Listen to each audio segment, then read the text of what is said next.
Yeah, so at this point in time, we will just go into the frequently asked questions that Nicholas usually has from his clients. So at this point, Nicholas, I'm going to ask you a few questions. So one of the first questions that Sure. I usually have as someone, so it's how effective actually is home training compared to the gym? Okay. It actually depends a lot on your goals. If your goal is just is if you're a obese person, you just want to lose weight, there's effectively zero difference between home workouts and gym workouts. Effectively zero. If your goal is muscle building, it is a little bit harder. Okay, I'm not gonna bullshit you. Okay, the gym is actually way more effective if your goal is to build muscle, to build strength. And the reason is because in order to build muscle and strength, I believe all of you here are fitness junkies. You all understand the principle of progressive overload. In order to build your muscle, to build strength, you need to keep on increasing the weights, the number of reps, the number of sets. Okay. The problem with home workouts is that, let's say you do push-ups or pull-ups without a weight, there's the only way to increase your progress is to do more reps. So one day you're doing like 500 reps of push-ups, and then you're wondering, this is so tiring. I'll rather do like a heavy bench press for 3 reps and then progress from there. It saves so much time. So I won't bullshit you. Gym workouts are actually way more effective for building muscle and strength. But okay, but that being said, if you're a beginner or if you're just looking to keep fit and tone the muscles, you still can use home workouts very, very effectively. And how do you do so? So basically, research amongst all the meta studies available, right, have shown that no matter what workout you do, if you use a 2 kg dumbbell and do like 100 reps, or versus you do use a 20 kg dumbbell and do 5 reps, as long as you take these reps to failure, okay, you will get the same amount of muscle growth, exactly the same. So the principle is you train to near failure and then you are fine. So as long as you take your push-ups, your lightweight lateral raises, your jumping jacks or what, your squats, your body weight squats at home, you take it to near failure. It will be pretty much as effective on your muscles as the gym. The only issue is, you maybe for home workouts, because it's very lightweight, so you have to do much more reps, many more reps, and it's either that you will give up or it is more time consuming. So that is the main difference. Yeah, thanks so much, Nicholas. I mean, clearly Mm. you know your stuff, your research. So I think another question I have is that at home, working from home now, there's a lot of cookies. How do I actually maintain and keep a good nutrition during this time? Mm. Okay, so for nutrition wise, right, I think um I'm not too sure if all of you are living with families or loved ones, but I find the most important thing for nutrition, if you're not living alone, is that to negotiate with the family to put certain items away and to have certain items at home. For example, if a certain family member likes to like have lots of cookies and potato chips on the table, and that really tempts you to sneak in a potato chip or two when you're walking past it all the time, you could negotiate with the family member to keep the food in his or her room, and instead you put on the table, on the dining table, a plate of fruits, some bananas, apples, nuts, maybe, all these healthier snacks. So Mm-hmm. um Yep. yeah, so it's firstly the first thing you can do is to avoid all these bad triggers. Okay, Mm-hmm. and the second thing, which also is very important, is to continue to exercise at home. Because Yep. when during lockdown, when you're at home, when you're stuck at home, you're working from home, you're not traveling to work, you're not walking out of your house. And so actually for all my clients, right, all my online clients, all of them, their metabolism dropped after the lockdown. Like even until now, the work from home, like all of them. And Yeah. Yeah. yeah, literally, I had to decrease all their calories, all of them. Even myself also have to eat lesser. And the reason is very simple. It's because we're not going outside. We are not walking more. And walking constitutes part of your daily intake, of your daily caloric consumption.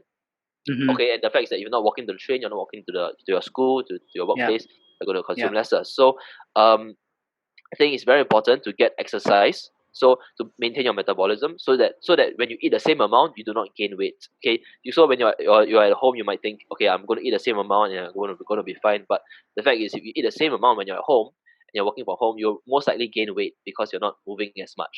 Okay, Mm-hmm. so it's Yeah. very important to get at least 30 minutes HIIT cardio, maybe 2 to 3 times a week. That's the bare minimum that most of you should be doing. And then of course all your resistance training. Yeah, So yeah, yeah. You know, Nicholas, working out at home can actually be quite boring for some people because a huge part of working out is being with friends, being in the gym, talking, joking, laughing.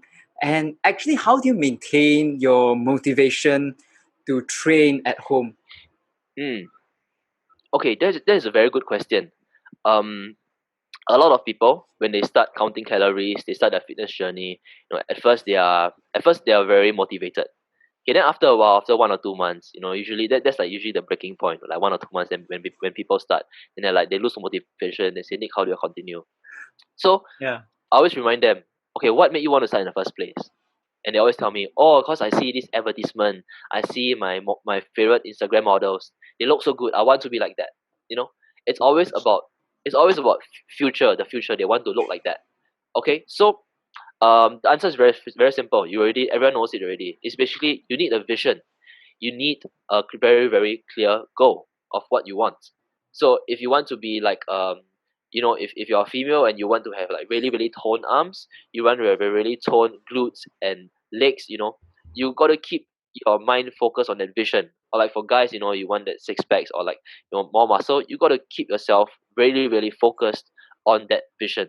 So um I have this so in my online coaching I have this exercise with all my clients, which is that um before they even start my coaching, I always tell them, okay, show me a picture of a certain Instagram model or an athlete whom you want to work towards that physique.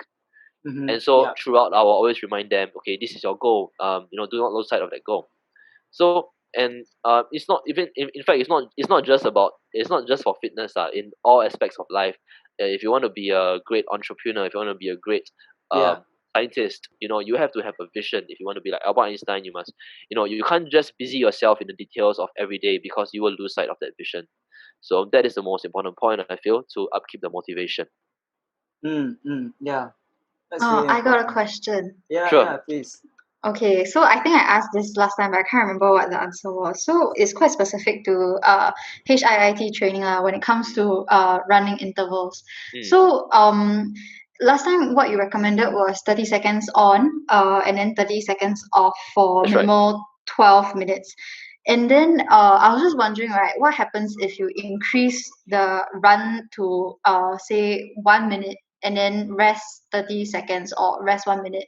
Like what is the pros and cons of increasing the duration of per set? Okay, so the pros is very obvious. The pros is that you get more cardio lah. If you do more, means you do more. You can burn more calories. Okay. The cons is that it does not become like a HIIT anymore, because the fact is that, okay, um let me just give you for reference. Okay, if you tell anyone to go all out sprint for 5 sets, right? Even an Olympic sprinter, the best Olympic sprinter, Usain Bolt, whoever, right? If you tell them go all out, 20 seconds, just 20 seconds, all out, 100% effort, 20 seconds, 5 sets, right? Anybody will be defeated by that. Anybody will feel really, really shaken by that. Okay, you cannot upkeep that for 12 minutes, 20 minutes. So the fact is that if you increase the time from 30 seconds to 1 minute, instead Mm-hmm. of Yeah. a instead of a burst, instead of HIIT burst, it becomes more like a steady state cardio. Mm. So the thing about HIIT is that it has a sort of like an afterburn effect, such that your metabolism is elevated at a much higher state compared to normal, and then Mm-hmm. such that even after the workout, that's why after the workout you still feel hot, you still feel sweaty, you still feel like you need to move around because your metabolism is elevated. So one drawback of increasing the time is that you're going to run slower, and then it becomes more like a medium intensity steady state, or in short form MISS. So there are three types of cardio: HIIT, high intensity interval training; MISS, medium intensity steady state; and lastly LISS, low intensity steady state, like walking or whatever. So instead of HIIT, it becomes the MISS. So it is not to say there's anything wrong with MISS. In fact, if you enjoy it, please do it. Um, but it's just that you don't get as much bang for your buck as HIIT, because HIIT is the hands down the most time efficient. You can get the most calories burnt in the shortest amount of time. Yeah. Yeah. Yeah. Mm. So I mean, at this point, Fiona or Jingwei, do you all have any questions that you all wanted to follow up with based on what was shared just now?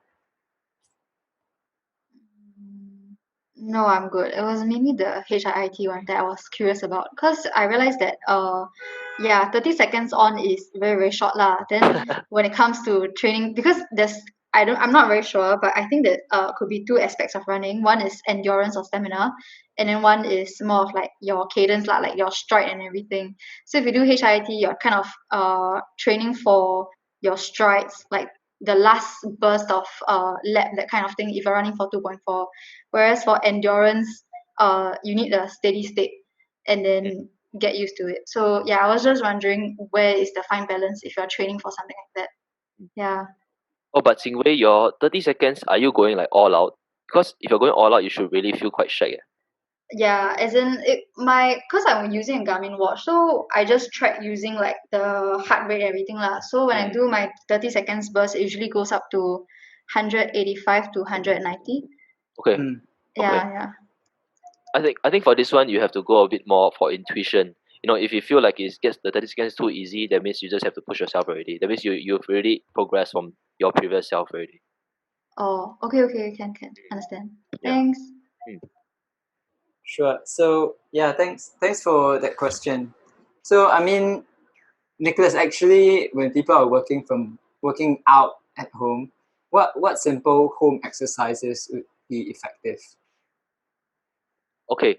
So this is a pretty general question. So it depends on your fitness level. Okay, if you're a complete beginner, it will be really, really wise to do basic mobility drills first. So, for example, Yeah. actually, most people, because nowadays everybody has a job, has an office job, or maybe they are a student and they sit down for long periods of time. So their posterior chain, their glutes, their hips, everything are all very tight. So the number one thing for people who are beginning, they need to understand how to activate all these muscles which have not been used for a very long time. Yeah. And so once you learn how to activate all these muscles, it is prudent to do some basic the bread and butter. So what are the bread and butter? Push-ups, sit-ups, and a certain form of jumping or squat cardio. Okay, so these three. So if you're a beginner, absolute beginner, you should work on perfect form for these three movements. Okay, and so for the other, and so for for I think the three of you here are all much more experienced, so I'll talk on that level now. So if you go to a gym, usually there are two types of movements. Number one is the free weights, like the barbell or dumbbell movements. Yeah. And number two are the machines. Okay, so for at home, we are only limited to the dumbbell type of equipment. So what do I mean by this? So instead, okay, even if you don't have dumbbells, you still can create a dumbbell. How do you do this? You take a bag, for example, and you add weights inside. You can do bicep curls, you can do overhead press, you can do lateral raises, or some people who are even crazier and stronger, they can take a bucket and fill it with water and do the same things. Or you can just hold a bucket on your hands and do a goblet squat. So so for home workouts, the main thing to focus on is do all the dumbbell versions of all the exercises. So you cannot do your machine chest press, you cannot do your leg curls and leg extensions, but what you can do more goblet squats, you can do more Bulgarian split squats, you can do more lunges, you can do more back hamstring curls. So basically you put the bag on the back of your foot, then you curl your bag up with your feet. You can do more dumbbell press, basically back press, you press the back with your hands, bicep curls, more push-ups, diamond push-ups, and for females, of course, you do it with the knees on the ground so that you can get more reps in. Because most females can't do a lot of reps for all these push-ups. I mean, I don't know about you guys, Fiona and Jingwei, but for most females, the fact is that you can't do many reps. So for females, it's better to have the knees on the floor when doing push-ups and tricep extensions, for example, so that you can get more reps in. Instead of doing 3 reps, it's better to do instead of doing 3 reps, proper reps with like really bad form, it's better to do 12 reps with knees on the ground with good form and proper muscle activation. So yeah. Yeah. Thanks for that. Those are really, really good exercises that we can all use. I mean, Nicholas, actually, in working out and keeping fit during this lockdown, what's actually the right mindset that we should take? The right mindset. Okay, so um, wow, that's a very good question. Okay, so when the pandemic came, like in this year 2020 in itself is really such a bad year. It's a horrible year. We have not just coronavirus, we have like all this Trump, we have for politics. Yeah. We have so much stuff going on going around in the world. Yeah. And if you just scroll through your social media, you just scroll through Instagram or Facebook, you see all these memes promoting negativity. So everybody is like, there's this sense of so-called hopelessness, like global warming is going to just kill us all. Capitalism is just going to like kill us all. Whatever. Mm. There's so much Yeah. negativity going on. So the I think the first thing is to eliminate this negativity from your life. The first thing is to be positive. Tell yourself, okay, instead of focusing on these factors which I can't control at all. Nobody can control global warming by themselves from the comfort of their homes. Nobody can control COVID-19. Nobody can control Donald Trump or whatever politics from your armchair at home. Mm. So you focus on what you can change. Focus on the positivity. Okay, focus on creating a positive sphere in your house. Maybe the whole world is crumbling down, but Yeah. within yourself, tell yourself, okay, I'm going to progress. I'm going to continue to build myself. I'm going to continue to keep a positive outlook um, on life. And so I think that's the right mindset that most people should adopt. So actually for my new clients which I had received over the past 2-3 months during this COVID lockdown, a lot of them actually came to me very negative. They're like, Nick, okay, I come to you because I want to change my body, but yeah, now I know no gyms now, no gyms. There's COVID-19, blah blah blah. Then so during the first few months, they are very negative. But after a while, they realize, I give them the proper home workouts. Then they progress, then they're very happy, and then when they see progress they become more positive, and it becomes a virtuous cycle instead of a vicious cycle of negativity. It becomes a virtuous cycle of positivity. So try to kickstart that virtuous cycle in your life, such that you can continue to gain momentum and tempo is the most important thing to continue to progress. Yeah. Yeah, thank you. I think that's a really good mindset. I mean, focusing on what is within our control rather than what is outside. I mean, for you actually, in your experience, what's the most important factor in maintaining one's fitness? Okay. I'll just answer a short one for this one. It's just mindset. Whatever I said just now, the mindset is the most important. Yeah, really, just whatever I said just now about your mindset and creating a positive environment. That's the most important factor. It is, okay, because okay, to put it in this famous bodybuilder's words, I think it was Kai Green. He said all transformations are spiritual, and what he means by that is that all transformations actually start in the mind. If you want to be a fitter version of yourself, if you want to have six packs, right? It does not start from the sit-ups that you do at home. It does not start from your running and all your HIIT exercises. Yeah. It starts from the mind, because the mind is the one that actually created the vision in the first place. The mind is the human being's most powerful tool. So yeah, most important thing is the mindset.